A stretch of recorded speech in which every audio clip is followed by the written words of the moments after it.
दोस्तों, लोकसभा चुनाव से पहले देश के सबसे बड़े सूबों में से एक उत्तर प्रदेश में राजनीतिक हलचल काफी बढ़ गई है।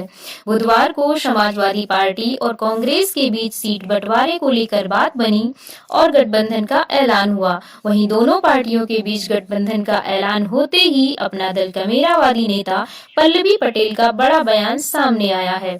समाजवादी पार्टी की विधायक पल्लवी पटेल आखिरकार सपा प्रत्याशी के समर्थन में वोट करने के लिए तैयार हो गई हैं।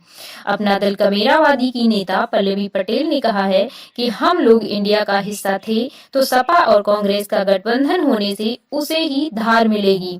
उन्होंने कहा कि गठबंधन में कौन शामिल होगा और नहीं, यह तय करने का अधिकार सिर्फ अखिलेश यादव को है। उन्होंने कहा कि अगर 80 की 80 सीटें एनडीए की ही आनी है तो फिर चुनाव में कोई जाए ही क्यों। बता दें कि सपा की तरफ से 3 प्रत्याशियों का ऐलान किया गया था, जिस पर उन्होंने प्रत्याशियों के चयन में पिछड़े, दलित और अल्पसंख्यकों की उपेक्षा का आरोप लगाया था और कहा था कि वे उनके पक्ष में वोट नहीं करेंगी। लेकिन अब उन्होंने वोट करने का ऐलान कर दिया है, लेकिन वो सिर्फ पीडीए के उम्मीदवार को ही समर्थन करेंगी। वहीं डिम्पल यादव के बयान पर भी पल्लवी पटेल ने अपनी प्रतिक्रिया दी।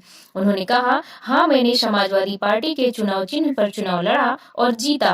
उस गठबंधन में सपा के चुनाव चिन्ह पर लड़ने वाले 200 से ज्यादा उम्मीदवार भी हार गए। पार्टी का चुनाव चिन्ह जीत या हार का पैमाना नहीं हो सकता है। बता दें कि सपा ने राज्यसभा चुनाव के लिए जया बच्चन, आलोक रंजन और रामलाल जी सुमन को उम्मीदवार बनाया है, जिसको लेकर पल्लवी पटेल ने नाराजगी जताई थी, लेकिन अब वो उनके समर्थन में वोट करने के लिए तैयार हो गई हैं।